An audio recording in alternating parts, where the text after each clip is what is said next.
प्रयागराज से आई आवाज। यहाँ सनातन धर्म बचाने के लिए जो भी करना पड़े, कुर्बानी भी देना पड़ेगा तो मैं कुर्बानी दूंगा। इस हिंदू धर्म को पतन करने के लिए बार बार प्रयास किया गया मुगल साम्राज्य के समकालीन युग में, और हम भारतीय हिंदू राष्ट्र के अंतर्गत चलने की कोशिश करें। कहे कबीर सुनो भाई साधो, मैं तो हूँ विश्वास में।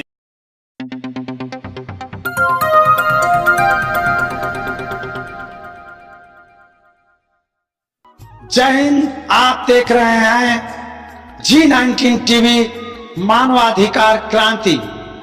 मैं अमरेश कुमार सिंह।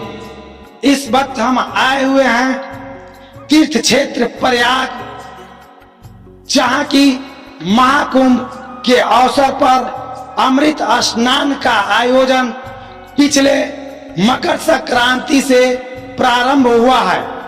इस पवित्र स्थान पे जहां की विश्व के भर के संत महात्मा और गुरुओं का आगमन हुआ है, यह एक सौभाग्य है जिसका की इंतजार संत महात्माओं के, हमारे देश के दार्शनिकों से वर्षों का होता है। यह तीर्थराज जो तीर्थों का राजा है, प्रयागराज, जहां गंगा जमुना सरस्वती की त्रिवेणी धाराएं प्रवाहित होती है।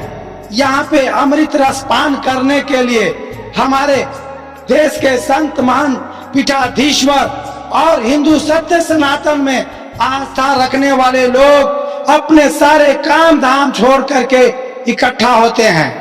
हमारे देश के संत महात्मा, चाहे वो कबीर सतगुरु कबीर के उपासक हों या गुरु नानक देव जी के उपासक हों, राम के भक्त हों या कृष्ण के भक्त हों, सब एक सामूहिक रूप से अपने सत्य सनातन का यहाँ पे परिचय देते हैं और सत्य सनातन के झंडा को बुलंद करने के लिए, अपने हिंदुत्व को जागृत करने के लिए, अपने सनातनियों को एकजुट करने के लिए यहाँ पे महीनों तक लंगर के माध्यम से अन्न क्षेत्र, ज्ञान क्षेत्र और भक्ति क्षेत्र की गंगा बहाई जाती है।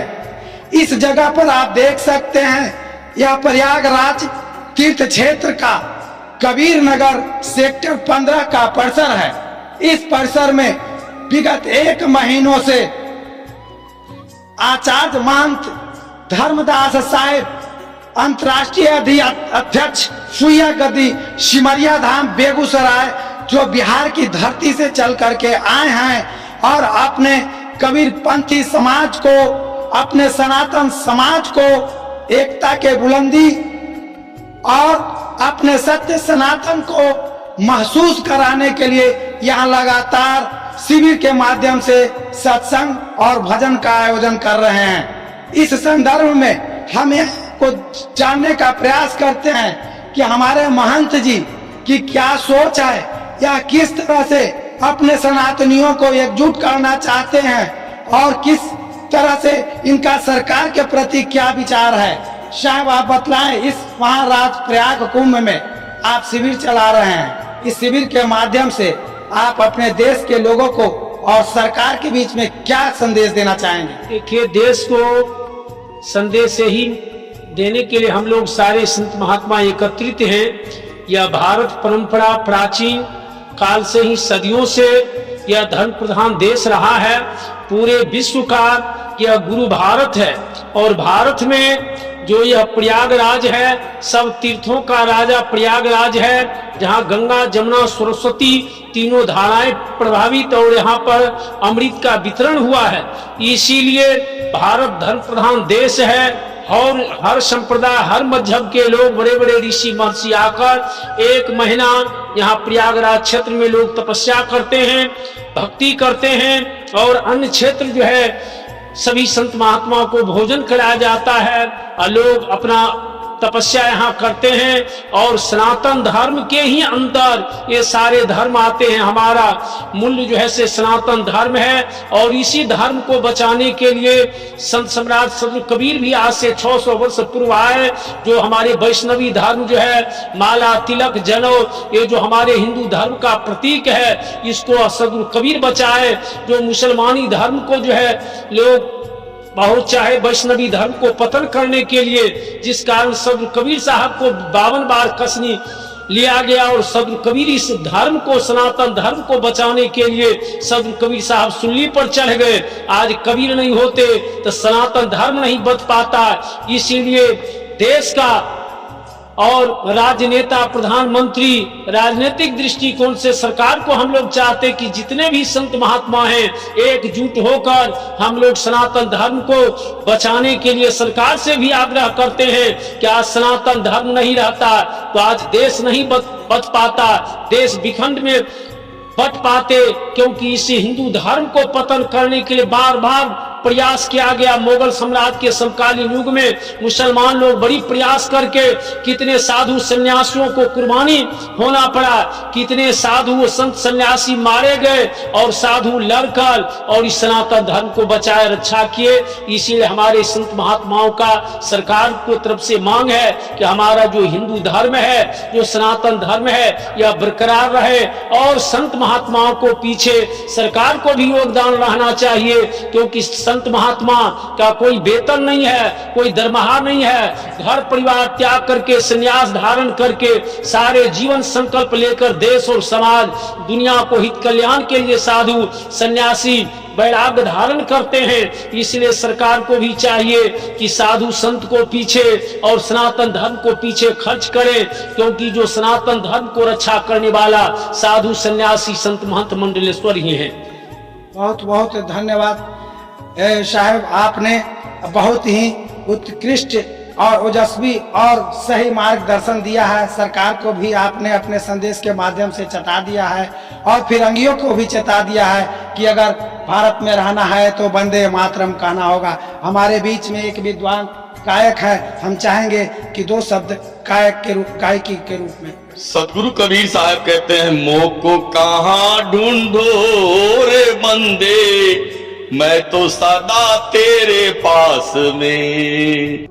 ना मैं जप में, ना मैं तप में, ना व्रत उपवास में, ना मैं क्रिया कर्म में रहता, ना काशी कैलाश में। और अंत में कहते साहब कि खो जाऊं मोये तुरंत मिल जाऊं एक पल की तलाश में। कहे कबीर सुनो भाई साधो, मैं तो हूँ विश्वास में। बहुत बहुत धन्यवाद साहब। कबीर साहब, जो सदगुरु कबीर ने मध्यकालीन इतिहास में जिनका नाम स्वर्णाक्षरों में अंकित हो गया और संत शिरोमणि सिरताज कहलाए, उनकी ये वाणी थी कि हमें ढूंढने की जरूरत नहीं है, मैं तो तुम्हारे पास में हूँ, मैं तुम्हारे विश्वास में हूँ, मैं श्वासों के श्वास में हूँ।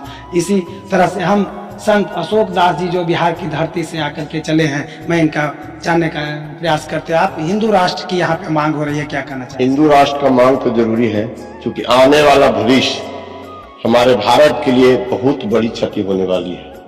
अगर आज सनातन धर्म की रक्षा नहीं किए, 30 वर्षों में आने के बाद सनातन धर्म की रक्षा नहीं कर सकेंगे। इसलिए आज सदियों से 1500 वर्षों से सनातन धर्म को क्षति करते हुए आज जो है सो हम लोग सनातन धर्म पर पुनः आए हैं। मगर फिर आने वाला जो भविष्य दिख रहा है, अगर सनातन धर्म को नहीं हम लोग आज एकत्रित होकर पूरे समाज, पूरा संत समाज एकत्र होकर अगर सरकार की से आवाज नहीं उठाएंगे, सनातन धर्म नहीं बच सकेगा। इसलिए सरकार से मेरी मांग है, सभी संतों से मेरी मांग है, सभी महंतों से मेरी मांग है कि यह सनातन धर्म बचाने के लिए जो भी करना पड़े, लोग कुर्बानी भी देना पड़ेगा तो मैं कुर्बानी देने के लिए तैयार। भारतीय सत्ता के अंतर्गत सनातन धर्म बोर्ड जो पूर्व से चलते आ रहे हैं और आज हमारे सनातनी धर्मों में बहुत सारी विखंडित हो चुकी है, वह विखंडित को सत्ता रूप, सांस्कृतिक रूप और सब रूप देने के लिए हमारे सनातन धर्मावलंबियों ने जगह जगह पर अपनी मांग के लिए बैठक किए हैं और सरकार से मांग किए हैं जो भारतीय संविधान के अंतर्गत हम सनातनियों का धर्म का रक्षा हो, साथ ही हम जितने भी सनातनी हैं और सनातन धर्म से हैं सभी संप्रदाय एवं पद एवं अखाड़ा सभी सनातनियों से आग्रह है ये एकजुट होकर के सरकार के तहत मांग करें और एक बोर्ड बनाएं जिससे हम लोगों को सनातनी धर्म सुचारू रूप से चल सके। और खास करके यहाँ के डबल इंजन की सरकार है जो सहयोग दे रही है और सनातन बोर्ड की जो शंकराचार्य के द्वारा जो 3 मीटिंग बैठक हो चुकी है उस बैठक के अंतर्गत प्रधानमंत्री जी से आग्रह होगी जो बोर्ड को लागू करे, संगठित करें, सत्ता के अनुकूल चले और हम भारतीय हिंदू राष्ट्र के अंतर्गत चलने की कोशिश करें। प्रयागराज से आई आवाज, प्रयागराज से आई आवाज, समस्त तीर्थराज प्रयाग की, सभी मेलावासी की। आपने देखा और सुना भी कि इस प्रयागराज के पावन धरती से संत महात्माओं की वाणियां गुंजायमान हो रही है और हमारे सदगुरु कबीर की समर्थक अर्थात कबीर गुरुओं ने भी इस तरह का अपना आवाज बुलंद किया है कि इन्होंने इनका साफ कहना है कि हमारा देश में अधिसंख्यक लोग हिंदू हैं, सनातनी हैं। जब 18% वाले लोग मुस्लिम का वक्फ बोर्ड हो सकता है तो हमारे 70% वाले हिंदू सनातनियों के लिए सनातनी बोर्ड क्यों नहीं। यह एक बहुत बड़ी बात है जो प्रयागराज जो विश्व का अनोखा दिव्य और अद्भुत संत समागम के साथ साथ मानव समागम भी हुआ जहां की विश्व रिकॉर्ड बनने के कगार पे है। दुनिया में इसकी गूंजायमान हो रही है। यहाँ संत महात्माओं की वाणियां गुंजायमान हो रही है। इसी तरह से फिर मिलते हैं एक नए धार्मिक खबरों के साथ। जय हिंद,